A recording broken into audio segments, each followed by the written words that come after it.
3 महिलाओं को तुलसी में कभी भूल से भी जल नहीं चढ़ाना चाहिए। एक समय की बात है, देवी सत्यभामा भगवान श्री कृष्ण के पास आती हैं और उनसे पूछने लगती हैं, हे प्रभु, पहले आपने मुझे तुलसी को जल देने का और तुलसी के पास दीपक जलाने का महत्व सुनाया था, किंतु हे प्रभु, आज मैं आपके पास यह जानने के उद्देश्य से आई हूँ कि तुलसी को जल चढ़ाने के नियम क्या है, कौन सी स्त्री को जल चढ़ा सकती है और कौन सी स्त्री जल नहीं चढ़ा सकती। इस विषय में मुझे ज्ञान दीजिए। भगवान श्री कृष्ण कहते हैं, सत्यभामा, आज तुमने उत्तम प्रश्न किया है।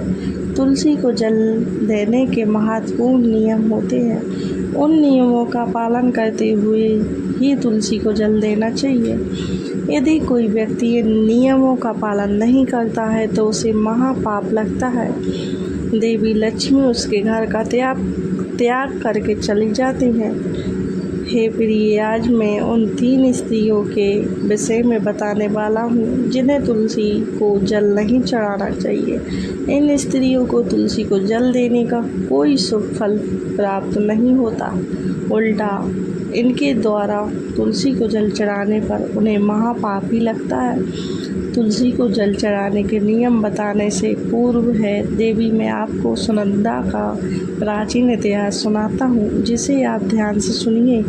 जो भी स्त्री इस प्राचीन कथा का श्रवण करती है उसे तुलसी को 100 वर्षों तक जल देने का पुण्य प्राप्त होता है।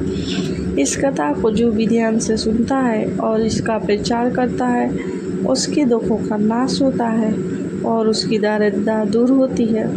देवी सत्यभामा कहती हैं, हे स्वामी, आपके मुख से इस कथा का श्रवण करना बड़े सौभाग्य की बात है। कृपया आप मुझे यह कथा कहिए, मैं इसे ध्यान से पूरा अवश्य सुनूंगी। फिर भगवान श्री कृष्ण देवी सत्यभामा को वह कथा सुनाने लगते हैं। इस कथा को आप ध्यान से पूरा अवश्य सुनिए, क्योंकि आधा अधूरा ज्ञान घातक हो सकता है। तो चलिए आपको सुनाते हैं वह कथा। भगवान श्री कृष्ण कहते हैं, हे देवी सत्यभामा, पूर्व काल की बात है। दक्षिण देश में एक अत्यंत शोभामय नगरी थी। उस नगरी में सुदेव नाम का एक ब्राह्मण निवास करता था। सुदेव बहुत ही बुद्धिमान और शास्त्रों में पारंगत था। उसने वेदों का भी अध्ययन किया था। उसी के नगर के पास अन्य एक नगर था। उस नगर में ध्यान नाम का एक विद्वान ब्राह्मण था। उसकी एक पुत्री थी जिसका नाम सुनंदा था। उस ध्यान शर्मा ने बड़े ही लाड प्यार से अपनी पुत्री का लालन पालन किया था। उसकी पुत्री अत्यंत सुंदर और गुणवान थी। जब सुनंदा विवाह के योग्य हुई तो ध्यान शर्मा को अपनी पुत्री के विवाह की चिंता सताने लगी। इसलिए उसने अपनी पत्नी से कहा, हे प्रिय, हमारी पुत्री अब जवान हो चुकी है, इसलिए अब इसका विवाह हमें कर देना चाहिए। तब उसकी पत्नी कहती है, हे स्वामी, मेरी दृष्टि में एक विद्वान ब्राह्मण है जिनका नाम सुदेव है। मैं तो कहती हूँ हमारी पुत्री का विवाह उन्हीं श्रेष्ठ ब्राह्मण के साथ करा दिया जाए। उनके साथ विवाह करके हमारी पुत्री सुखी जीवन व्यतीत करेगी। ध्यान शर्मा कहता है, हे प्रिय, तुम ठीक कहती हो। मैंने भी सुदेव जी के विषय में बहुत सुना है। हम हमारी पुत्री का विवाह उन्हीं के साथ करेंगे। मैं कल ही उनके पास अपनी पुत्री के विवाह का प्रस्ताव लेकर जाता हूँ। फिर ध्यान शर्मा अपनी पुत्री के विवाह का प्रस्ताव लेकर सुदेव के घर पर जाता है। सुदेव घर में अपने माता पिता की सेवा कर रहा होता है। जब ध्यान शर्मा सुदेव को अपने माता पिता की सेवा करते देखता है तो उसे बड़ा आनंद होता है। वह सोचता है, अरे वाह, यह ब्राह्मण पुत्र तो कितना महान है। यह तो बड़ी प्रसन्नता से अपने माता पिता की सेवा कर रहा है। जब ध्यान शर्मा को सुदेव द्वार पर खड़ा देखता है तो उनका स्वागत करता है और कहता है, हे प्रिय, पधारिए, आपका स्वागत है। कहिए, मैं आप किस प्रकार से सहायता कर सकता हूँ। सुदेव का अतिथि सत्कार देखकर ध्यान शर्मा बहुत प्रसन्न हो जाता है। वह देखता है कि सुदेव का घर अत्यंत पवित्र और शुद्ध होता है। उसके घर के सामने तुलसी का पौधा होता है और घर के अंदर भगवान विष्णु की प्रतिमा रखी हुई होती है। इससे ध्यान शर्मा को विश्वास हो जाता है कि सुदेव ही उसकी पुत्री के लिए सर्वोत्तम वर है। फिर ध्यान शर्मा सुदेव से कहता है, हे विप्रवा, आज मैं आपके पास मेरी पुत्री के साथ आपके विवाह का प्रस्ताव लेकर आया हूँ। मेरी पुत्री के लिए आपके समान श्रेष्ठ वर कहीं और नहीं मिल सकता। सुदेव के माता पिता भी यह बात सुनकर प्रसन्न हो जाते हैं और सुदेव को विवाह के लिए मना लेते हैं। फिर सुदेव भी विवाह के लिए तैयार हो जाता है। विवाह का मुहूर्त तय किया जाता है और एक पवित्र स्थान पर सुदेव और सुनंदा का विवाह संपन्न किया जाता है। सुनंदा के सुंदर और मनमोहक रूप को देखकर सुदेव बहुत प्रसन्न होता है। सुनंदा अत्यंत गुणवान और चरित्रवान स्त्री थी।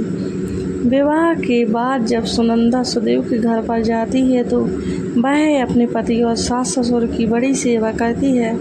अपनी मधुर वाणी और कार्यों से वह सभी के मन को जीत लेती है। सुनंदा के ससुराल वाले भी उसके कार्य से बहुत संतुष्ट रहते हैं। सुनंदा नित्य अपने पति से भी पहले जाकर घर का आंगन साफ करती थी, फिर घर के अंदर साफ सफाई करके स्नान किया करती थी। स्नान करके वह नित्य तुलसी को जल देती थी और फिर पूजा घर में जाकर भगवान विष्णु और माँ लक्ष्मी की पूजा किया करती थी। फिर भोजन बनाकर उसमें तुलसी पत्र डालकर भगवान विष्णु को भोग लगाया करती। उसके बाद वह अपने पति को भोजन कराकर फिर खुद भोजन किया करती थी।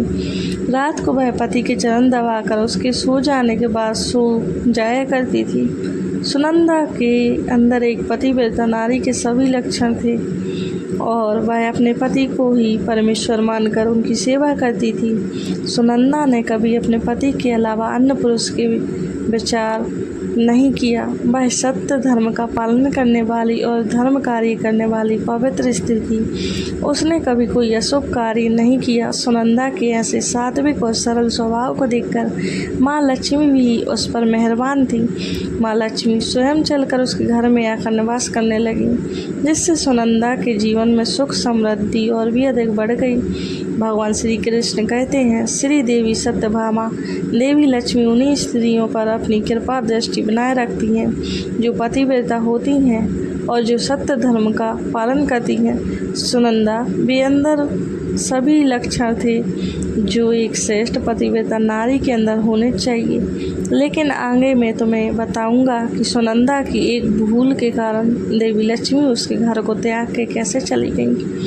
एक दिन सुगंधा का पति अत्यंत कामक होकर सुबह स्नान करने के पश्चात सुनंदा के पास आया और उसने सुनंदा के साथ शारीरिक संबंध स्थापित किए, जिससे सुनंदा का शरीर अपवित्र हो गया। लेकिन सुनंदा का मन भी काम के प्रभाव में ही था, इसलिए वह अपने नित्य नियम को भूल गई। उसने पति के साथ संबंध बनाने के बाद बिना स्नान किए ही तुलसी को स्पर्श किया और उसे जल दे दिया, जिससे सुनंदा के शरीर में महामोह ने प्रवेश कर लिया। सुनंदा के सारे इंद्रिय तिलमिला उठे।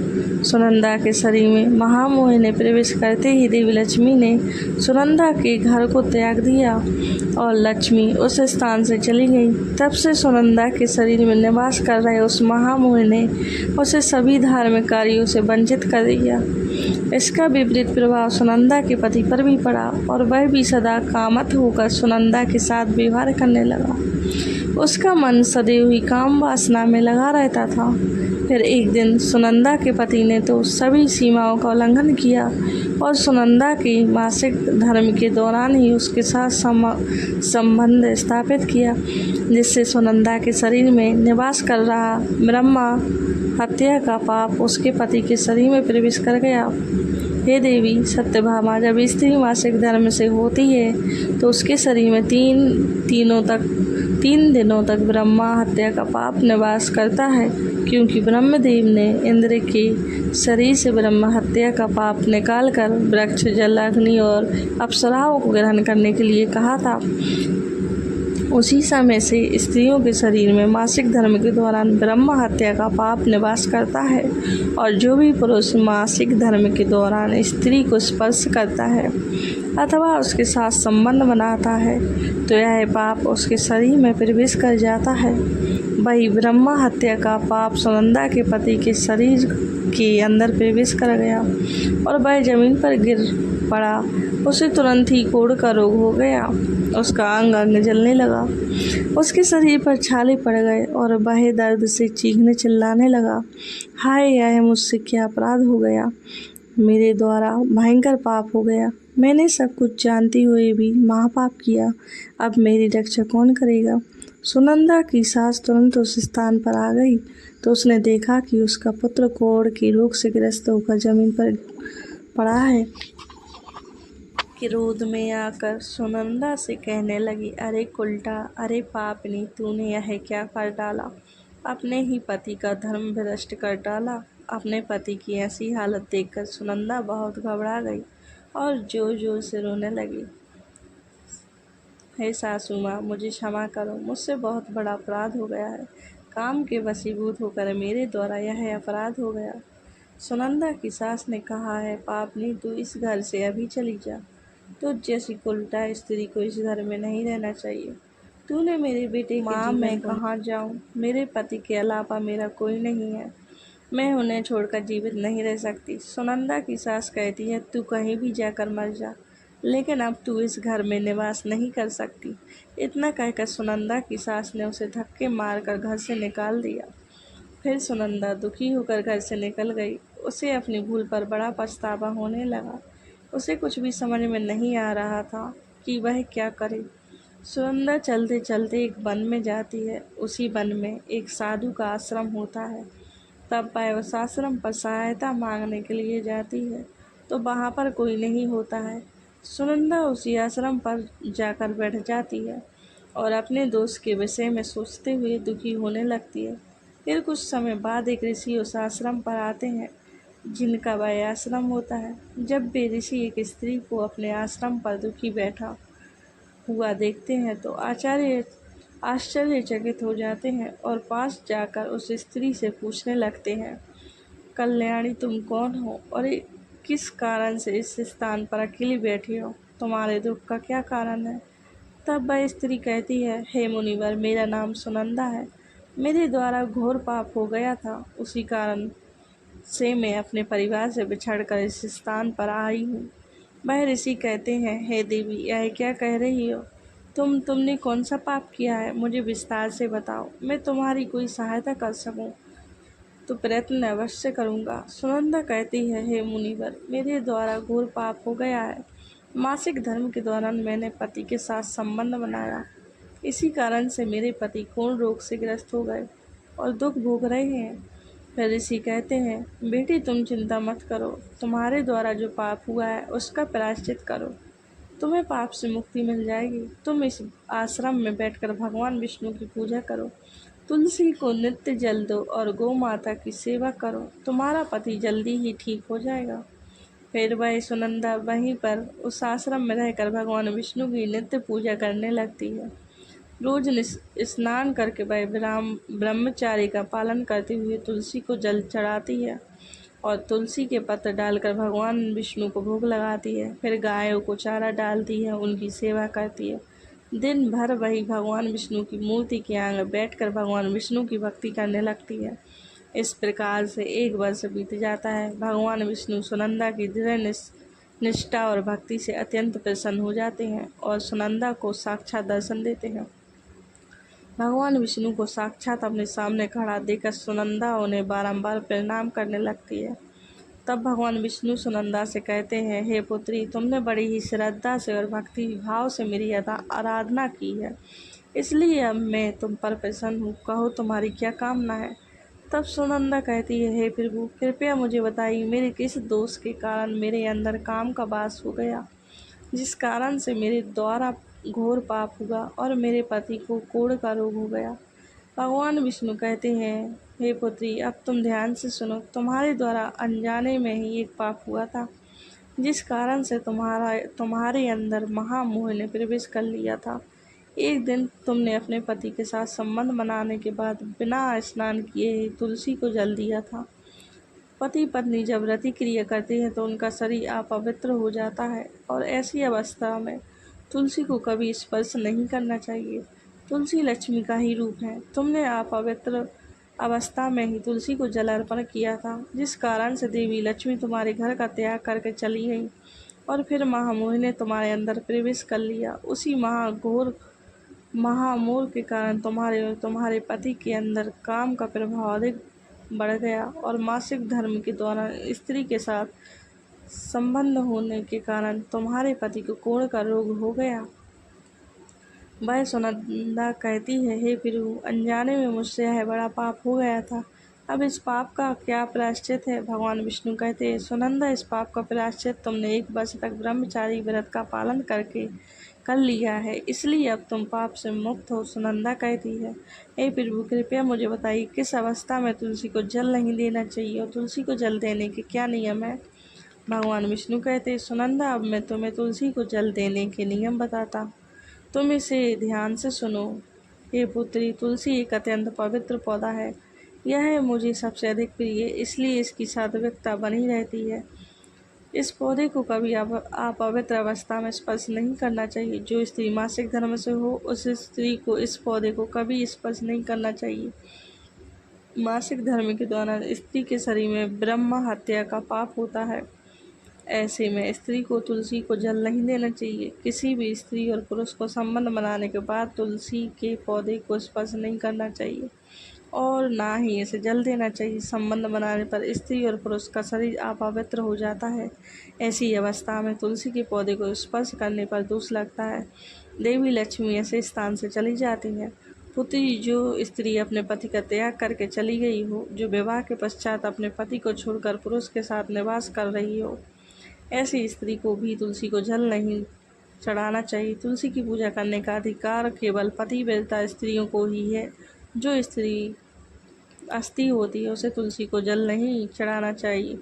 हे सुनंदा, अब मैंने तुम्हें तुलसी को जल देने के संबंध में महत्वपूर्ण नियम बताए हैं, तुम इसे ध्यान में रखो। तब सुनंदा कहती है, हे प्रभु, मेरे पति कोढ़ के रोग से पीड़ित हैं, कृपया करके मेरे पति को रोग से मुक्त कीजिए। तब भगवान विष्णु कहते हैं, हे सुनंदा, तुमने इस तुलसी के वृक्ष की 1 वर्ष तक पूजा की है। यह अत्यंत पवित्र पौधा है। अब तुम इसके पत्ते ले जाकर अपने पति को खिला दो, वह रोग और पापों से मुक्त हो जाएगा। इतना कहकर भगवान विष्णु अंतर्ध्यान हो जाते हैं। यह सुनकर सुनंदा बहुत प्रसन्न हो जाती है और भगवान विष्णु को बारंबार प्रणाम करके धन्यवाद देती है। फिर सुनंदा उस तुलसी के पौधे के कुछ पत्ते तोड़कर घर पर जाती है और अपने कोढ़ पति को खिला देती है। तुलसी के पत्ते खाते ही उसका पति एकदम से स्वस्थ हो जाता है और सुनंदा को गले से लगा लेता है। सुनंदा की सास भी जब यह चमत्कार देखती है तो बड़ी प्रसन्न हो जाती है और फिर भी सभी प्रसन्नता से रहने लगते हैं। भगवान श्री कृष्ण कहते हैं, हे सत्यभामा, इसलिए इन अवस्थाओं में स्त्रियों को तुलसी को जल नहीं चढ़ाना चाहिए और ना ही तुलसी को स्पर्श करना चाहिए, अन्यथा इसके शुभ परिणाम भोगने पड़ते हैं, जैसा सुनंदा के साथ हुआ था। अब जानते हैं तुलसी के पौधे से जुड़े महत्वपूर्ण नियम। शास्त्रों के अनुसार सोमवार, बुधवार और रविवार का दिन तुलसी का पौधा लगाने के लिए बहुत शुभ होता है, लेकिन ग्रहण काल में अर्थात सूर्य चंद्र ग्रहण आदि दिनों में तुलसी का पौधा कभी नहीं लगाना चाहिए। तुलसी के पौधे को मिट्टी के गमले में लगाना श्रेष्ठ होता है। घर के मुख्य द्वार के सामने एक सुंदर गमले में तुलसी का पौधा लगाना चाहिए। तुलसी के गमले को हमेशा जमीन पर अथवा किसी ऊंची जगह पर रखना चाहिए, लेकिन इसे कभी लटका कर नहीं रखना चाहिए। तुलसी के पौधे में अच्छी मिट्टी का प्रयोग करना चाहिए। अशुभ स्थानों की मिट्टी कभी तुलसी के गमले में नहीं डालनी चाहिए, जैसे शमशान, नाली या शौच वाले स्थानों की मिट्टी का प्रयोग तुलसी के गमले में कभी ना करें। जिस तुलसी के पौधे की रोज पूजा करते हैं, उसे कभी जमीन के अंदर नहीं लगाना चाहिए। जमीन में लगाने से तुलसी का पौधा अपवित्र हो जाता है और साथ ही इसका आकार भी बहुत बड़ा हो जाता है, जिससे इसकी पूजा करने में परेशानी होने लगती है और लोग इसकी टहनियाँ तोड़ने लगते हैं। इसके अलावा ध्यान न देने पर पशु इसे नुकसान पहुंचा सकते हैं। तुलसी का पौधा लगाने के लिए उत्तर, पूर्व तथा पूर्व दिशा ही सर्वश्रेष्ठ मानी गई है। इसमें उत्तर पूर्व दिशा अत्यंत शुभ होती है। इस दिशा में तुलसी का पौधा लगाने से घर का वातावरण सकारात्मक बनाता है और शुभ परिणाम प्राप्त होते हैं। अगर तुलसी का पौधा आंगन में लगाया जाता है तो यह बहुत शुभ होता है। तुलसी का पौधा कभी भी दक्षिण पूर्व की दिशा में कभी नहीं लगाना चाहिए। यह आग्नेय दिशा है। इस दिशा में तुलसी का पौधा रखने से जल्दी सूखने लगता है। तुलसी के पौधे को कभी भी अंधकार में नहीं रखना चाहिए। शाम के समय इसके पास दीपक जलाना चाहिए। इसके अलावा तुलसी के पौधे को चुनरी जरूर बांध देना। चुनरी के बिना तुलसी का पौधा अधूरा माना जाता है। तुलसी के पौधे में हरे रंग की चूड़ी, लाल अथवा सफ़ेद धागा जरूर बांध देना, लेकिन तुलसी को कभी सूना नहीं रखना चाहिए। तुलसी के पत्ते तोड़ते समय ध्यान में रखें, चाकू आदि धारदार चीज़ों का प्रयोग करके तुलसी पत्ते ना तोड़ें। तुलसी के पत्ते उंगलियों से ही तोड़ने चाहिए। तुलसी के पौधे की कभी टहनी नहीं तोड़नी चाहिए। थोड़ा अधिक समय लग सकता है, लेकिन तुलसी का एक एक पत्ता ही तोड़ना चाहिए। जितने आवश्यक हो उतने ही पत्ते लेने चाहिए। पत्ते तोड़ते समय नाखूनों का प्रयोग नहीं करना चाहिए। इससे स्त्री का सौभाग्य नष्ट होता है और दुर्भाग्य आता है। एकादशी के दिन तुलसी के पत्ते कभी नहीं तोड़ने चाहिए। एकादशी के दिन पहले ही तुलसी के पत्ते तोड़कर रखने चाहिए। सूर्य ग्रहण, चंद्र ग्रहण के दौरान तुलसी को स्पर्श नहीं करना चाहिए। किसी भी दिन शाम के समय तुलसी के पत्ते नहीं तोड़ने चाहिए। शाम को तुलसी निद्रा अवस्था में होती है। ऐसे समय पर तुलसी के पत्ते तोड़ना पाप माना गया है। पुरानी सूखी हुई तुलसी की पत्तियों को कभी फेंकना नहीं चाहिए। इसे मिट्टी में दबा दें, लेकिन कभी नाली में अथवा कचरे में ना फेंकें। रविवार के दिन तुलसी को जल नहीं देना चाहिए। इस दिन पत्तियां भी नहीं तोड़नी चाहिए। तुलसी को जल देने के लिए शुद्ध पानी का ही प्रयोग करें। तुलसी को कभी गंदा झूठा पानी नहीं चढ़ाना चाहिए। तुलसी के पौधे को भूल से भी गंदगी वाले स्थान पर नहीं लगाना चाहिए। कई बार महिलाएं तुलसी के पौधे को ऐसे स्थान पर लगाती हैं जो स्थान अपवित्र होता है, जैसे नाली के समीप, या जिस स्थान पर बर्तन अथवा कपड़े धोए जाते हैं उस स्थान पर भी तुलसी का पौधा कभी नहीं लगाना चाहिए। इससे क्या होता है, गंदा पानी तुलसी के पौधे में गिरता है। यह बहुत ही अशुभ माना गया है। तुलसी में गंदा पानी गिरने से तुलसी अपवित्र हो जाती है। तुलसी को बिना स्नान किए जल भी नहीं देना चाहिए। जो भी स्त्री तुलसी को जल देती है उसे स्नान करके माथे पर सिंदूर लगाकर ही तुलसी को जल देना चाहिए। तभी यह जल तुलसी मैया स्वीकार करती हैं। जो अविवाहित हैं अथवा जिनके पति नहीं, उन्हें सिंदूर लगाने की आवश्यकता नहीं है। ध्यान रहे, तुलसी का पौधा कभी सूखना नहीं चाहिए। यह अशुभ संकेत लेकर आता है। तुलसी का पौधा सूखने पर समझना चाहिए कि घर में नकारात्मक शक्ति का वास है, इसलिए तुरंत वास्तु उपाय करने चाहिए। गुरुवार के दिन तुलसी के पौधे में कच्चा दूध डालने से माता लक्ष्मी अत्यंत प्रसन्न होती है। घर से दुख, दारिद्रता और अशांति समाप्त होती है। गुरुवार के दिन केले के पौधे के साथ तुलसी का भी पूजन करना चाहिए। इससे अथाह धन संपत्ति की प्राप्ति होती है जो कभी खर्च नहीं होती है। केले में भगवान विष्णु और तुलसी में माँ लक्ष्मी का वास है, इसलिए गुरुवार को इनकी पूजा करनी चाहिए। तो इस प्रकार से भगवान श्री कृष्ण ने देवी सत्यभामा को तुलसी को जल देने का महत्व सुना दिया है। आपको यह कथा कैसी लगी कमेंट करके अवश्य बताएं। जानकारी अच्छी लगी तो वीडियो को लाइक ज़रूर करें और कमेंट में जय श्री कृष्ण अवश्य लिखें। साथ ही चैनल को सब्सक्राइब करें ताकि ऐसी ही जानकारी आपको प्राप्त हो सके।